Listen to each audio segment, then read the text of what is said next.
Hey guys, what's up? It's Mikexingchen. On this channel, we talked a lot about the beautiful women of ancient China. We talked about the 4大美女, or the 4 most beautiful women. We talked about beautiful concubines that eventually went on to rule China. But beauty can also be very destructive, which is why in this video, we're going to be talking about ancient Chinese ladies who were so beautiful that they brought down entire empires. Yeah, in Chinese, there is a saying called 红颜祸水, which basically means that a beautiful woman will cause terrible disasters or bring ruin to her country. There is another famous saying called 美人计, which is a strategy utilizing a beautiful woman to bring down a particular target. So here are 8 beautiful women who have brought down Chinese dynasties. Number 1, Moxi. Moxi is probably China's oldest example of a beauty bringing a dynasty to its knees. Moxi was the favorite concubine of King Jie, the 17th and the last ruler of the Xia Dynasty. Moxi was described to be extremely beautiful in appearance but lacking in virtue.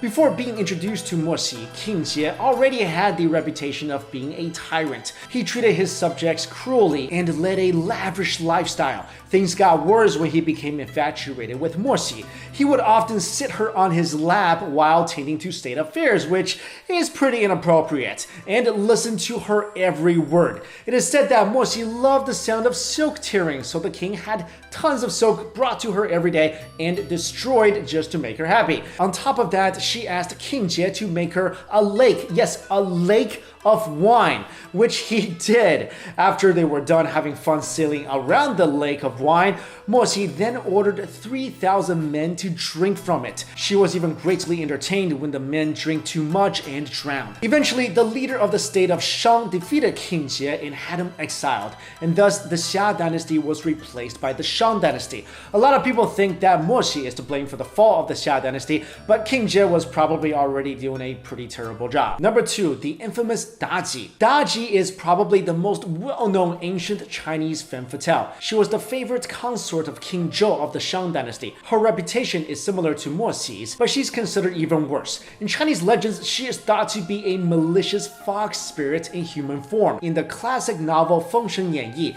it is said that Daji's father sent her to King Zhao as an appeasement offer, but the night before she got to the capital, she was killed by an evil 9-tailed fox spirit who took over her body. The fox spirit was summoned by Nuwa, a celestial being, to corrupt King Zhao so that his people will overthrow him. While the fox spirit was able to complete this mission, it got really carried away and eventually had to be put to death by Nuwa. According to historical records, Daji was from a noble family. She was taken away to become King Zhou's concubine when he conquered her home state of Yousu.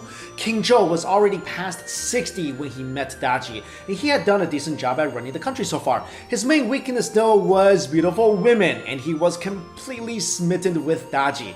He catered to Daji's every whim. Because she liked animals, so he built her a zoo filled with rare species. To amuse her, he also constructed a wine lake, and in the middle of the lake, he built a small island with a forest of meat, which is basically my Garden of Eden. I would love a forest of meat, but it has to be like fresh though. I don't want like meat hanging there for days. That's just nasty. Anyway, as you can imagine, King Zhou didn't have much time to tend to state affairs since he was too busy having fun with his concubine.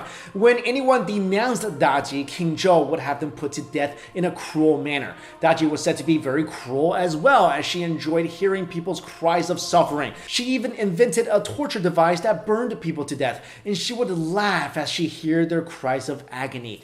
Eventually, the leader of another state launched an attack on King Zhou, and since the people already hated him, he was easily conquered. King Zhou then committed suicide by setting himself on fire, and the Shang dynasty came to an end.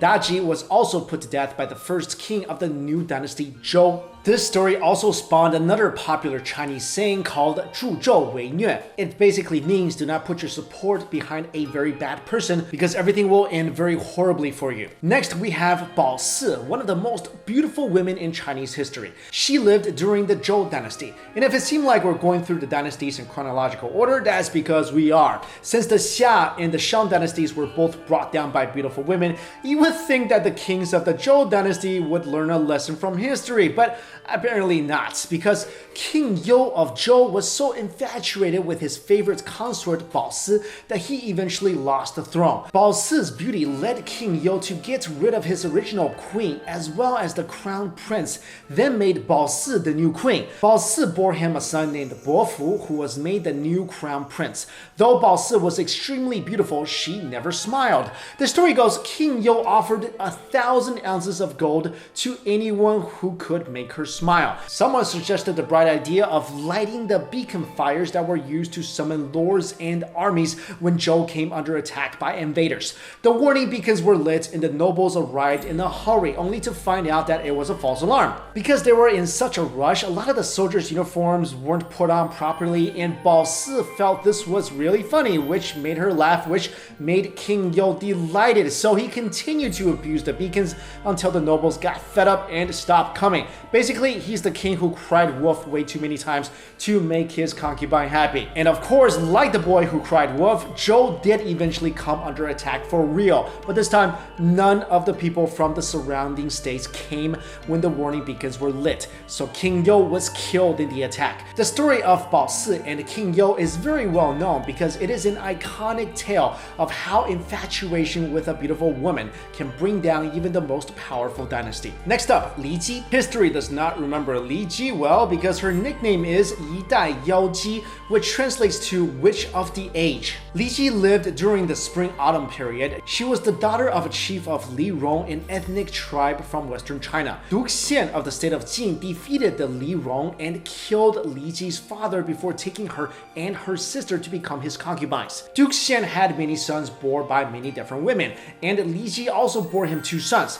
Li Ji was very beautiful, so she became Duke Xian's favorite. After Duke Xian's first wife passed away, he made Li Ji his official wife. It is here that the trouble began. You see, the son of Duke Xian's first wife, Prince Shenzhen, was meant to inherit the throne, but of course Li Ji wanted her own son, Xiqi, to be the heir apparent. So Li Ji made Duke Xian send his 3 sons, including Shenzhen, to the frontiers and away from the courts. She then planted ideas in the Duke's mind, making him think that Shenzhen and his other sons were planning to overthrow him. When Shenzhen came home to offer sacrifices to his dead mother, he also brought meat and wine for his father. Li Ji had the food and wine poisoned and then in a public fashion fed the meat to a dog and the wine to a servant. Both the dog and the servant died, making it look like Shenzhen had meant to poison his father. Realizing he had been framed by Li Ji and having no way to explain himself, Shenzhen committed suicide. Duke Xian also wanted to put his other 2 sons to death, but they fled the palace. Thus, Li Ji's son Xiqi was made heir apparent, and when Duke Xian died, Xiqi ascended the throne. It all seemed to go well for Li Ji, but before long, Xiqi was assassinated. His brother and Li Ji's second son was placed on the throne, but was also assassinated. Finally, Li Ji was killed as well. Li Ji is probably China's earliest example of an evil stepmother. Next on the list, we have the famous beauty Xi Shi,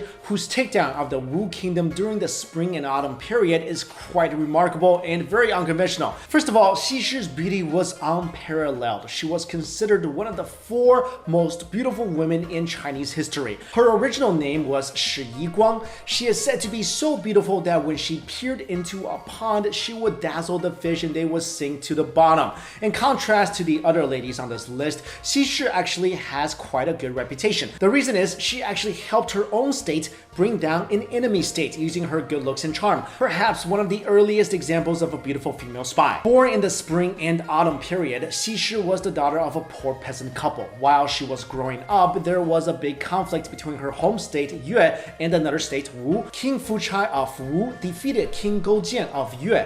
Goujian offered to serve Fuchai if he promised not to destroy the state of Yue, and Fuchai agreed. So for years, Goujian worked as the keeper of horses for Fuchai, which is a very lowly job. So low, the Monkey King actually destroyed heaven because of it. Goujian was eventually released back to Yue. Back home, Goujian decided to plan his revenge. His trusty advisor Fan Li suggested sending beautiful women to King Fuchai because everyone knew Fuchai's weakness for the ladies, and it could prevent him from tending to his official duties and weaken his state. So they selected 2 beautiful women from Yue for this mission. One of them was Xi Shi, who was known by locals to be naturally beautiful. Xi Shi trained for 3 years in etiquette, dancing, and singing. After her training was complete, Xi Shi was escorted by Fan Li to the state of Wu. What Goujian did not expect was that Xi Shi and Fan Li fell in love on their journey because love is blind. But they chose to commit to their patriotic duties instead of each other. Everything went according to plan as Fu Chai became infatuated with Xi, choosing to spend all his time and resources on her instead of state affairs. He even gave many gifts to the state of Yue since he was so grateful that they sent Xi to him. Meanwhile, the state of Yue recovered and grew stronger. Xi even passed along secret maps and military information back home to Yue so that Gou Jian and Fan Li could plan their attack. Eventually, Yue launched their attack and defeated the state of Wu. After his defeat, Fu Chai committed suicide. Having fulfilled his duty, Fan Li retired from office and became a recluse. But no one knows for sure what happened to Xi. Some say she reunited with Fan Li and lived happily ever after. Others say she was drowned in a river since she completed her mission and was no longer any use to Yue. A third theory said that she went back to her village and drowned washing silk in the river. Xi may have brought down an empire, but she is remembered fondly for her patriotism and her selfless sacrifice. She is immortalized in many Chinese poems and sayings, and she is truly a larger-than-life figure. Next, we have Zhao Feiyan and Zhao Hede, two sisters who wreaked havoc in the palace during Emperor Cheng's reign in the Han Dynasty. After their birth parents died at a young age, Zhao Feiyan and Zhao Hede were taken in and raised by the housekeeper of a rich family. As they grew older, they worked as maidservants for Princess Yang, the sister of Emperor Cheng. During a feast held by Princess Yang, Zhao Feiyan caught the attention of Emperor Cheng as she was dancing. She took her and her sister to his palace to be his concubines. They became favorites quickly, and the emperor's official wife and empress and another prominent concubine fell out of favor. The Zhao sisters then accused the empress and that concubine of witchcraft, and both of them were disposed. Zhao Feiyan became empress, and the two Zhao sisters ruled the palace together. However, they faced a big problem because neither of them could produce an heir for the emperor. As they got older, not sparing any sons would damage their position in court. It is said that Zhao Feiyan engaged in adulterous relationships with other men in hopes of bearing a son. The sisters were also thought to prevent other concubines from giving birth and murdered any children born to the emperor by other women. When Emperor Cheng suddenly passed away, there was an investigation launched to investigate his death as well as the circumstances surrounding the imperial infant deaths. Fearing the consequences of her actions, Zhao Hede committed suicide. Though Empress Zhao Feiyan wasn't implicated at first, she was eventually demoted to a commoner for her malicious actions and committed suicide as well. While the Zhao sisters were cruel, their beauty immortalized them. Next, we have Zhang Lihua, who is blamed for taking down the Chen Dynasty, which is the last dynasty of the northern and southern dynasties period, and of course where my ancestors came from apparently. Zhang Lihua was from a poor military family. She entered the palace first as a servant, but when Crown Prince Chen Shubao saw her, he was struck by her beauty and took her as his concubine.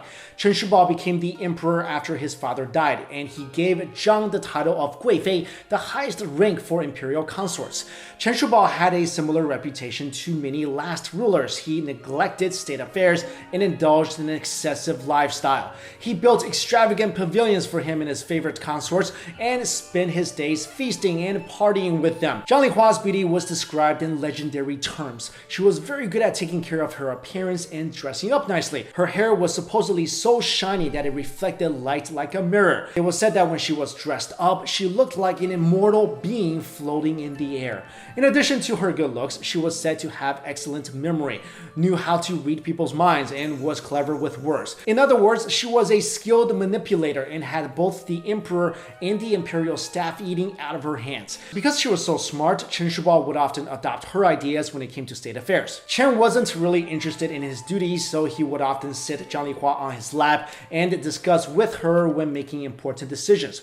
Knowing her influence, everyone started to bribe Zhang in order to get access to the emperor. Since Chen Shubao was occupied with his lavish lifestyle, he didn't notice when the Sui dynasty launched an attack. Apparently, his generals sent an urgent message requesting support, but Chen Shubao left a letter on Zhang Lihua's nightstand and forgot to even open it. And so the Sui dynasty took over and Zhang Lihua was beheaded because Sui officials were afraid she would bewitch the new leaders with her beauty and talent. And finally, we have the beautiful Yang Guifei, or imperial consort Yang. Like Xi, she is one of the 4 great Chinese beauties. She was said to be so beautiful that flowers turned away from her in shame when she walked past.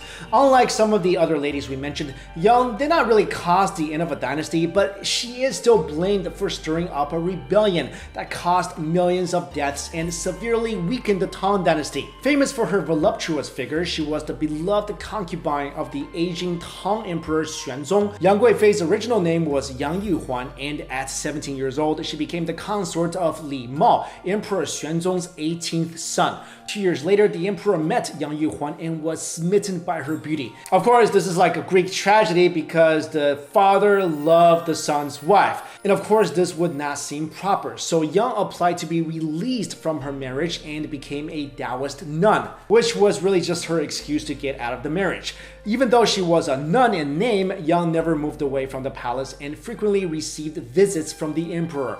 After 7 years, Yang finally became Xuanzong's concubine. She was appointed to the rank of Guifei, or honored consort, and that's how she became known as Yang Guifei. Random fact, Yang Guifei's favorite fruits are lychees, an exotic fruit only found in the south. So the emperor had soldiers rush lychees to the palace on horseback. Like literally, they would ride the horses so fast that many horses and even soldiers died trying to get Yang Guifei her lychees. In addition, many of her family members received imperial titles. Yang Guifei's second cousin, Yang Guozhong, was made chief minister and was eventually promoted to chancellor. Yang Guozhong was a corrupt official who liked to flatter the emperor. He often had conflicts with a general named An Lushan, who was also favored by Emperor Xuanzong and commanded great military power in northeast China. Yang Guozhong repeatedly provoked An Lushan until the tension came to a head, with An Lushan launching a massive rebellion. Emperor Xuanzong fled the capital along with Yang Guifei, Yang Guozhong, and other Yang family members escorted by imperial guards. At this point, everyone is mad at the Yang family for causing the rebellion, so the imperial guards got fed up and killed Yang Guozhong and other members of the Yang clan. They wanted Yang Guifei dead too because they blamed her for the Yang's rise to power. Though he initially refused, but with the country in turmoil,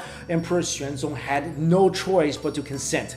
Yang Guifei was then strangled to death as to not mess up her appearance. So there you go, guys. Those are 9 beautiful women who brought down Chinese dynasties. It's really interesting how these extraordinarily beautiful women have such bad reputations. And if you noticed, most of these beautiful women with bad reputations all died horrible deaths. That leads to another famous Chinese saying called Hong Yan Bo Ming, which means beautiful women will have tragic fates. Anyway, I hope you guys enjoyed this video, and on this channel we're going to be doing a lot more historical and cultural videos. So if you guys have any topic suggestions, please list them in the comments below, and if you guys like their suggestions, vote it up so we can see it. And personally, I'm really mad at Zhang Lihua, who supposedly brought down the Chen Dynasty. Actually, I'm really mad at grandfather Chen Shubao. I mean, grandfather, whatever, to the 20 power Chen Shubao, who really didn't want to be a king, was just kind of like goofed around. And then this lady came, and anyway, I'm just saying, if they haven't been so corrupt, if they haven't been such failures, then who knows? Maybe the Chen Dynasty will still be ruling today, and I'd be like, you know, an imperial prince or something. All right, guys, thank you all so much for watching this video. I'll see you later.